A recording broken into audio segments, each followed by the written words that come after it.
Ang hirap kasi hindi lang naman pera ang inuubos ng caregiving, ikaw rin. Hindi lang simpleng pagbabantay ang ginagawa ng isang caregiver. Kailangan mo tandaan kung anong oras ang gamot, siguraduhing nakakain sila ng maayos at hindi sila mabubulunan. Bantayan kung okay pa bang ang oxygen o ang iba pang medical equipment.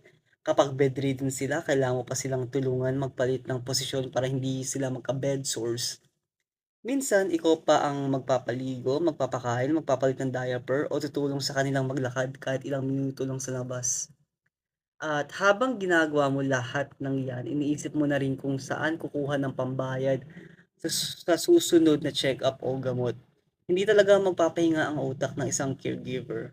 Kahit summer may iniisip siya, like baka mabulunan, baka ma-heat stroke, at kapag bumabagyo naman, paano kung mawalan ng kuryente? Which is a very serious thing, lalo na sa mga taong dumedepende sa machines.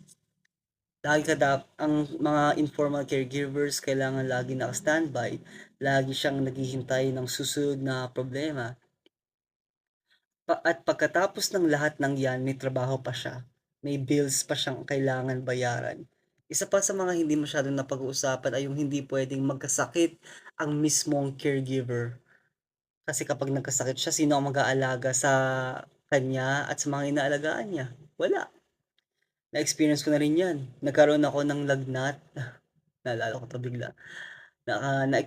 Nagkaroon ako ng lagnat na talagang hindi ako makatayo sa kama. Sobrang sakit ng ulo ko. Halos hindi ko magalaw ang katawan ko. Pero imbis na isipin kung paano ako gagaling, ang una kong naisip ay yung lola ko. Anong kakainin niya kung hindi ako makakabangon? Paano kung wala ng ibang puwedeng tumulong?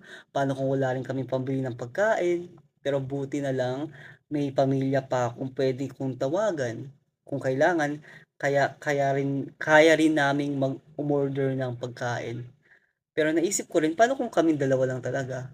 Sa tingin ko, maraming caregiver ang nakaka-relate sa pakiramdam na 'yan. Yung kahit gusto mong magpahinga, hindi ka mapakali. Kahit nakahiga ka na, umiikot pa rin yung utak mo. Nag-iisip ka ng iba't ibang solusyon, tapos maya-maya, mare-realize mong hindi rin pala puwede. Kulang ang oras, kulang ang pera, at wala ka ring masasandalan. Minsan naisip ko rin kung bakit ang daming Pilipino ang kinakaya pa rin ng ganitong sitwasyon. Siguro resilient lang talaga tayo.